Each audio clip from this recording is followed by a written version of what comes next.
레고랜드를 유치하게 되면 그 전에 반드시 거쳐야 되는 것이 문화재가 있는지 없는지 문화재 발굴 절차를 거치게 돼 있는데 네. 2014년 7월 정도에 발굴을 했는데 학계를 뜨겁게 할 만한 상당한 청동기 문화재가 대거 발굴된 겁니다. 지금 학계에 성분한 이유는 그 국사 교과서를 바꿔야 될 정도다. 뭐 다양한 의미가 있는데요. 네. 고인돌이 101기가 나왔고요. 101기요? 예, 집터가 무려 917기 정도 나왔습니다. 그럼 곱하기 4하면 거의 4,000명이 집단 부락이 형성됐다는 건데요. 대규모 부락이 있었고요. 어떤 문명 사회가 있었다는 증거고요. 그다음에 청동검이 있고요. 네. 도끼가 있고. 유물. 예. 네.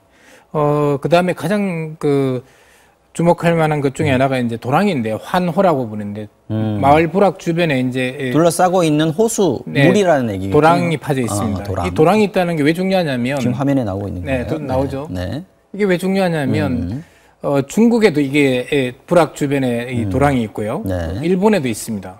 근데 그 사이에 한반도에서는 발견된 적이 없었거든요. 도랑은 예. 한반도에서는 안 보였었는데 예, 청동기 문화에서 처음 나온 거군요. 네. 근데 그러다 보니까 일본 학자들이 이걸 역사 왜곡을 많이 했어요. 한반도는 미개한 문명이었고 중국에서 바로 일본으로 문명이 건너왔다. 이렇게 주장했는데 이 춘천 중도에서 네. 이게 방자형, 사각형 도랑이 발견된 거고요. 이 도랑이 있다는 것은 뭐냐면 주변과의 경계를 짓는다는 거거든요. 네. 그러면 그렇죠. 잉여 농산물이 형성돼 있다는 뜻이고요. 보관을 한 걸 훔쳐가지 못하게 막았던 장치다. 외적을 방어하기 위해서 만든 거거든요. 그렇죠, 그렇죠. 거기다 물을 부으면 이제 침범을 못하게 하는 기능을 갖고 있고요. 네. 문명이 발달됐다는 증거이기 때문에 매우 중요합니다. 레고랜드 사업 추진을 위해 2013년 10월 발굴 조사가 시작됐습니다. 약 20만 제곱미터에 달하는 엄청난 면적이었습니다. 9개월 뒤 공개된 발굴 결과는 상상 그 이상이었습니다.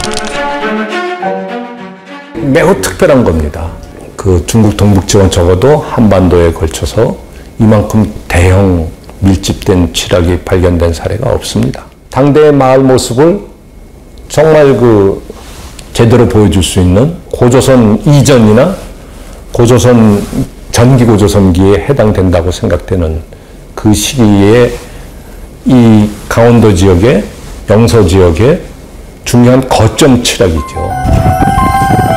그 중에서도 눈길을 끈 건 고인돌입니다. 강원도에서 고인돌이 이처럼 무더기로 101기나 발굴된 것은 처음입니다.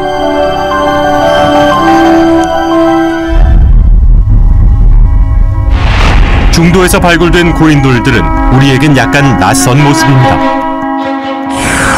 무덤방 주변과 그 위에 많은 돌들을 쌓고 그 위에 또 상석을 올린 돌무덤인데 학계에서는 묘역식 고인돌이라고 부릅니다.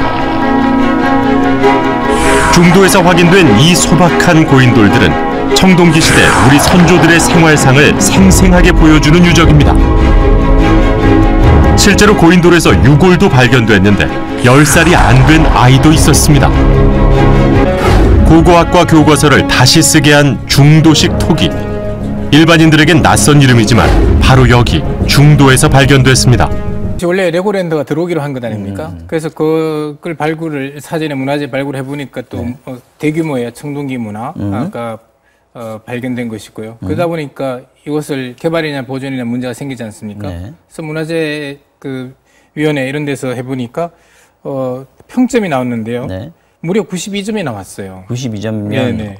보통은 76점 이상이면 보존으로 결정납니다. 그런데 76점보다 무려 훨씬 높은 점수가 나왔으니까 거의 보존으로 결정났어야 되죠. 그 자리에 그대로 놔둬야 된다라는 그렇습니다. 결정인가요? 네네. 어마어마하게 나온 거예요. 예상 밖으로 또 나온 거예요. 그래서 저도 깜짝 놀랐어요. 중도 유적 처음 봤을 때 느낌은 와, 국내에서도 세계에서도 유일한 국사교과서에 청동기 시대를 다시 써야 한다는 얘기까지 나올 정도였습니다. 그런데 중도 유적지가 파괴될 위기에 처했습니다.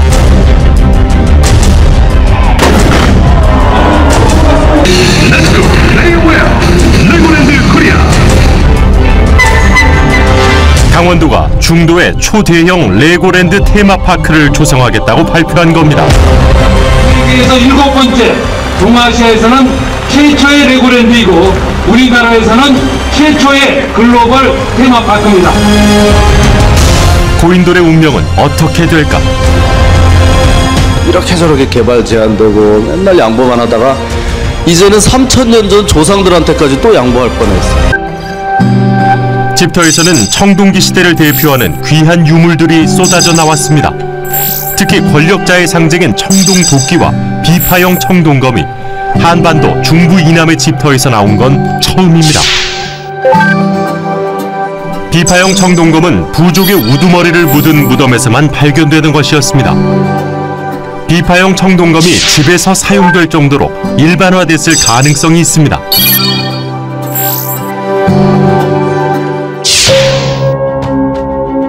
국내에서 최초로 청동기 시대의 네모난 환호도 확인됐습니다. 환호는 취락을 방어하기 위해 만들어진 도랑인데 이를 중심으로 917기의 집터가 밀집해서 발견됐습니다. 둘레 404m에 이르는 환호는 청동기 시대 마을을 이해할 수 있는 획기적인 자료이자 한반도 고대사를 다시 써야 할 유적으로 평가됐습니다. 지도자급 수장이 출연한다고 하는 것을 밝혀주는 아주 중요한 유적이거든요.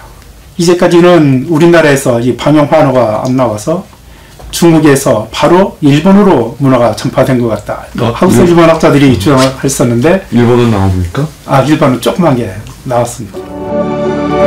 중도 유적은 한국 고고학 역사상 청동기 시대 최대 마을 유적으로 불리며 세계적인 고고학 잡지에도 소개됐습니다.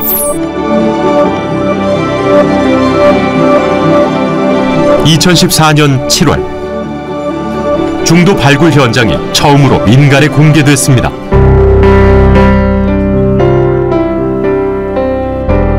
이날 열린 매장문화재 평가회의에서 중도 유적의 평가 점수는 91.77점, 원형 보존 기준인 76점보다 훨씬 높습니다.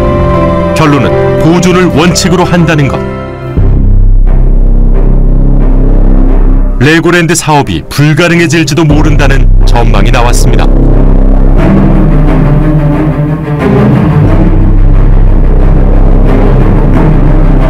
그런데 개발이 강행됐습니다. 질서정연하게 배치되어 있던 고인돌들은 비닐 포대에 담겨 옮겨졌습니다. 고인돌 일부는 잡석으로 취급됐습니다. 아쉬움 정도가 아니라요. 사실은 중도 문제는요.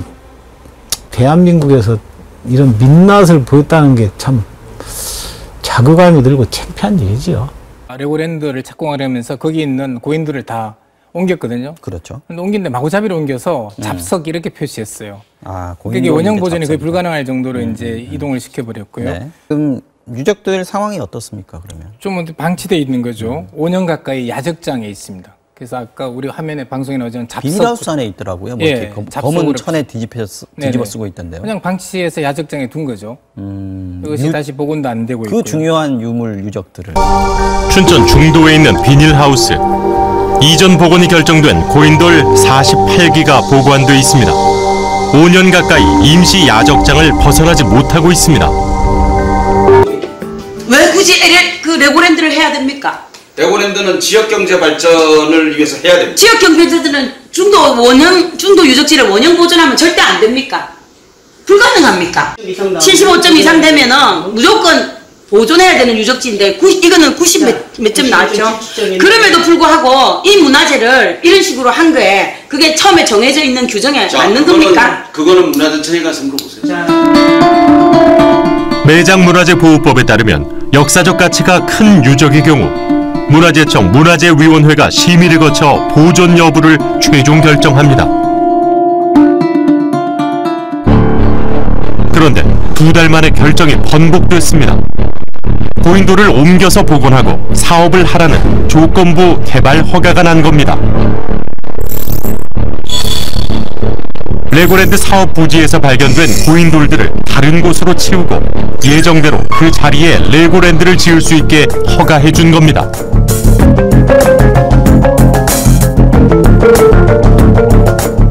고인돌을 마구잡이로 해체해 원형 그대로 복원이 어렵다는 지적도 있습니다. 조립하기가 어렵죠. 번호를 안 붙여가지고 그대로 복원이 불가능하죠. 고인돌 하나 이전하려면 다 번호표 붙이고 위치 확인하고 다 기록하고서 그걸 그대로 이동해야 하잖아요. 중도는 자루로 싸서 옮겼잖아요. 그런 복원은 없어요, 세상에. 게다가 환호가 있는 보존 지역을 빼고는 레고랜드 놀이시설을 지을 수 있게 승인해준 상황. 배수관로 같은 공사도 해야 할 텐데 아무리 흙으로 덮더라도 유적에 전혀 손상이 없을지 의문이 듭니다. 특수 시공을 하건 공중부양을 하지 않는 이상은 여기 하정이 들어가잖아요. 그 특수 시공 얘기가 지금 몇 년째 나오는데 그 특수 시공이 뭔지 얘기를 못 하고 있잖아요. 그게 학계에 이렇게 공인된 그런 얘기가 아닙니까? 없죠. 거기에 영향을 안 가게 어떻게 해요, 지금. 영향 안 가게 하려면 공중부양해야죠. 그렇죠. 중요한 유적이 훼손될 수 있는데도 왜 개발을 허가해 준 걸까? 당시 매장 문화재 분과위원장은 우리에게 문건을 보여주었습니다. 이전 문화재위원회에서 기록 보존을 철저히 하라고 지시한 내용입니다. 기록 보존을 한다고 하는 뜻은 사업을 생해도 좋다는 뜻입니다. 아, 여기에 그런 심오한 의미가 있는 거죠? 그렇죠. 기록 보존은 기록으로만 보존하는 거니까 유적 보존은 없는 거예요. 기록 보존을 하라는 건 개발해도 된다는 암묵적인 신호. 발굴을 시작하기도 전에 이미 모든 것이 결정돼 있었던 겁니다.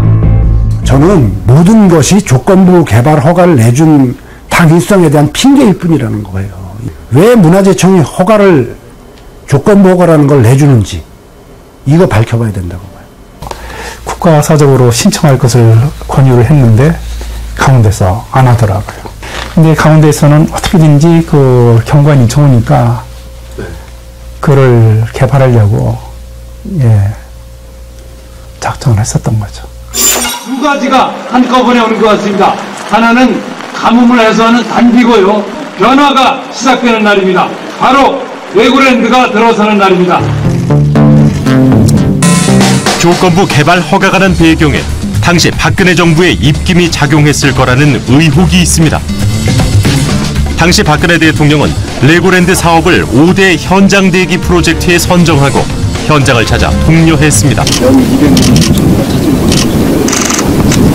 우리나라에서 최초로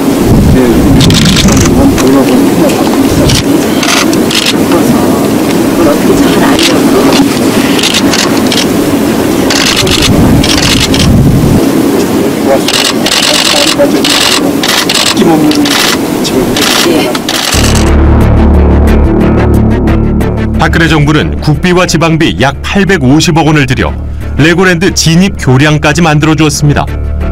레고랜드가 조성되는 중도와 춘천 시내를 연결하는 다리를 놔주며 전폭적으로 지원했습니다.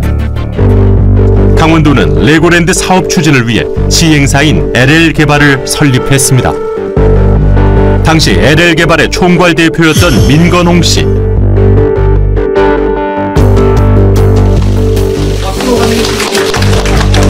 민건홍 전 대표는 2018년 횡령 등의 혐의로 구속됐습니다. 그가 사용한 접대비와 선물 가격이 3억 5천만 원에 달합니다. 이 사람이 저한테 그런 얘기를 하더라고요. 자기가 그 당시 그 문화재위원회 통과를 시키기 위해서 얼마나 노력했는지 아느냐.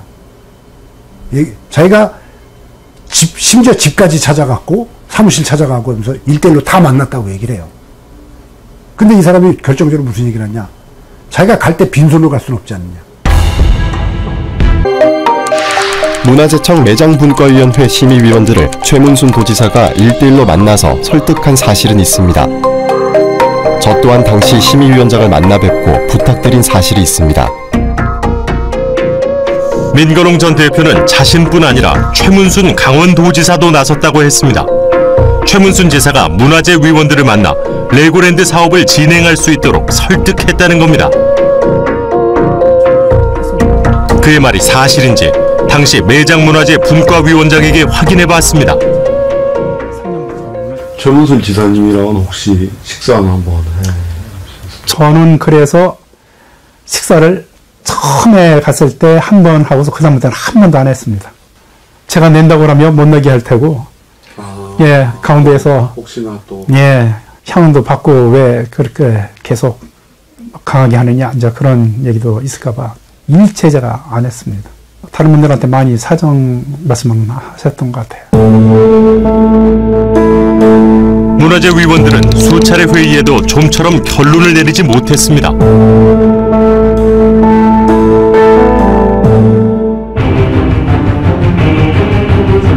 개발이냐 보존이냐 갈등과 대립이 커져갔습니다.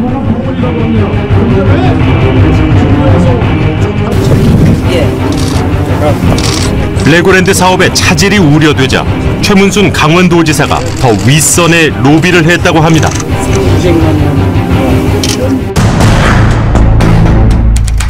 최문순 도지사가 청와대 교육문화수석과의 면담 후 나선화 청장께서 중도 현장 답사가 이루어졌고 문화재청 발굴 제독과 직원들의 태도도 많이 협조적으로 바뀌었습니다.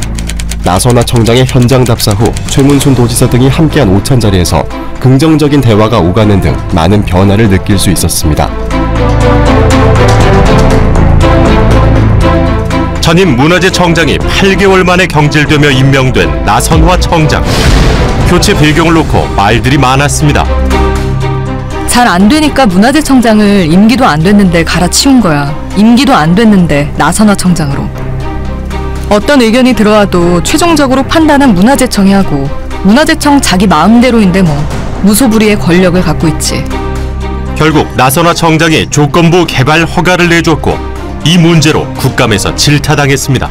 그러니까 이런 상태가 되기까지는 다시 이제 저희가 문화재청이 너무 소극적이었고 안이하게 이 문제에 임해왔던 거예요. 그거 인정하셔야 합니다. 아니 저는 적극적으로 보존하기 위해서 청동기 환호 유적, 원산국 유적 다 보존하느라고 많은 노력을 했고요. 아니 노력을 했는데 당초보다 많은 면적을 보존했습니다. 이런 결과에 노력을 하셨는데 이런 결과예요? 힘이 없습니다. 1차 발굴은 5개 민간 발굴기관이 약 20만 제곱미터의 면적을 나눠서 조사했습니다. 그런데 발굴 기간과 비용에서 통상적인 관례를 벗어났습니다. 아마 이게 발굴비 덤핑이 시작입니다. 중도 발굴이 200억 정도의 발굴비가 들겠다 하니까 연구원 들어와서 얼마에 할래? 알았다다가 얼마에 할래? 그래가지고 최종적으로 제가 알기로는 반으로 깎였어요. 발굴 비용이 줄어들면 부실 발굴로 이어질 수 있습니다. 게다가 발굴 현장도 철저히 통제됐다고 합니다.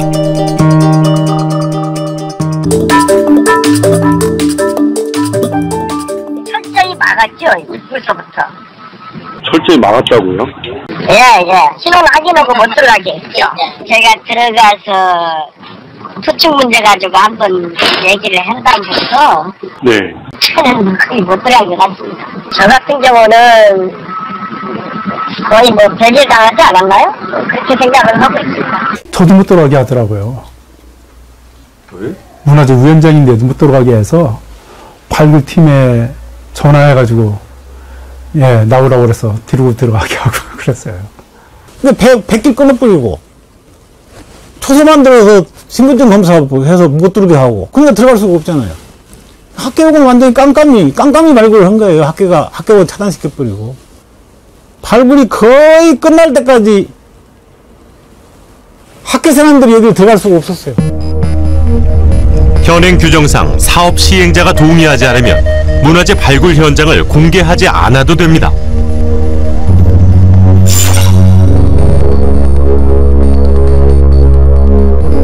만약 초기부터 유적 발굴 현장이 투명하게 공개되고 중도의 보존 여부를 공론화했다면 결과가 지금과는 달랐을 거라고 전문가들은 말합니다.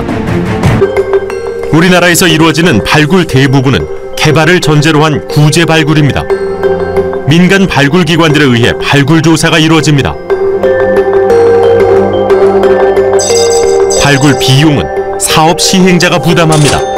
돈을 받는 민간 발굴 기관은 시행사의 눈치를 볼 수밖에 없습니다. 요즘에 와서 이제 말씀드린 대시정 현장 목표 많이 하라고 하지만 네네. 그때는 사업 시행자가 현장이랑 하지 발굴 기관이 합니다. 그쪽에서 요청해야지 우리가 무슨 일이 있어요. 지금은 이 민간 발굴 법인 체제가 되면서 가능한 한 보도 안 하려고 그래요. 엄청 중요한 유적이 나와도 자기들도 쉬쉬하고 싶은 거예요. 이 법인은 그런 말썽 나면은 우선 발굴 수준을 할 수 있어요, 없어요? 못하죠. 완전 찍히겠네요. 찍히지요. 프랑스는 사업 시행자가 부담금을 내면 국가의 국립기관에서 대부분의 발굴 조사를 합니다. 나라의 한 90% 이상의 발굴을 민간 법인에서 하는 그런 경우는 아마 우리나라가 유일무이할 겁니다. 그러니까 개발을 돕기 위한 그런 발굴이죠. 보존을 주장을 해서 정말 전면적으로 보존된 유적은 거의 없습니다. 대부분이 그냥 옵션으로, 조건으로 불가피하게 개발을 하면서 일부 사후 대책, 정비나 전시관 얘기를 하는 거죠. 중도의 경우도 사업 시행사가 민간 발굴기관들과의 계약 조건에 문화재 때문에 차질이 생기지 않도록 한다는 특약 사항을 받았다고 합니다.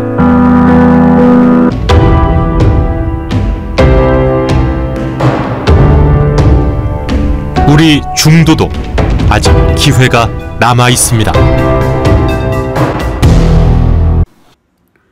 고인돌이 160개가 넘게 나온 중도 유적은 이집트의 나일강이나 중국의 황하와 같이 한강이 세계 문명 발상지임을 증명할 수 있는 중요한 유적인데 어떻게 그 위에 레고랜드 공사 허가가 나올 수 있었을까 생각해 보았습니다.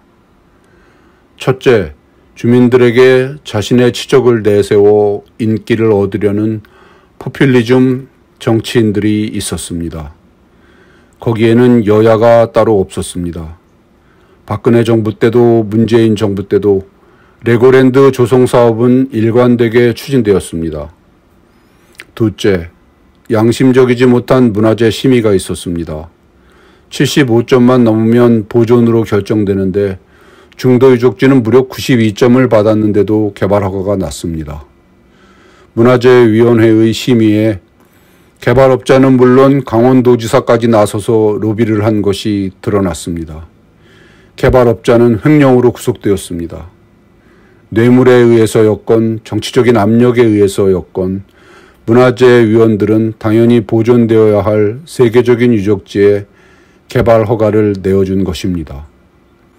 중도 유적의 가치에 대한 비양심적인 심의로 레고랜드를 개발할 수 있도록 허가를 내주어 결과적으로 개발업자에게 중도 유적을 파괴할 수 있는 법적 권리를 마련해준 문화재위원들은 중도 유적 파괴에 1차적인 책임이 있는 사람들입니다.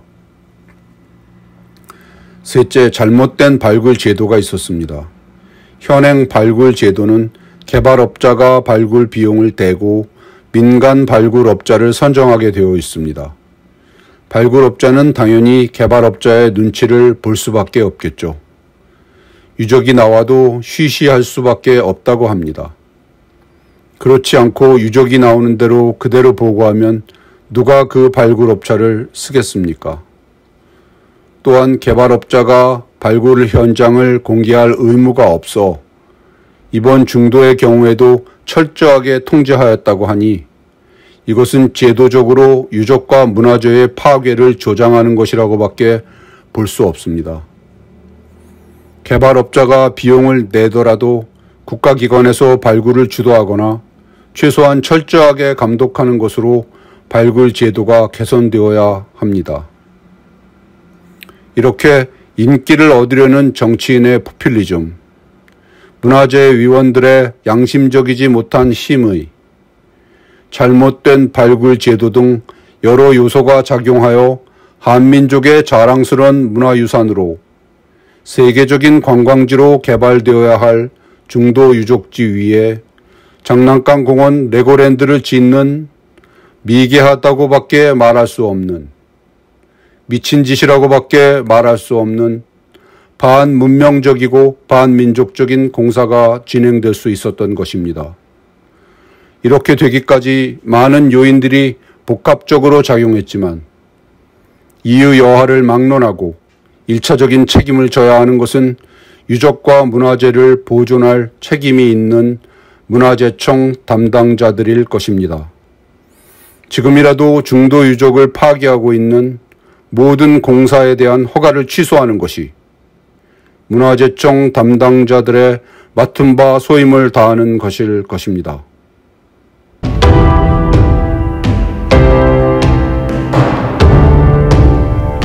우리 중도도 아직 기회가 남아 있습니다.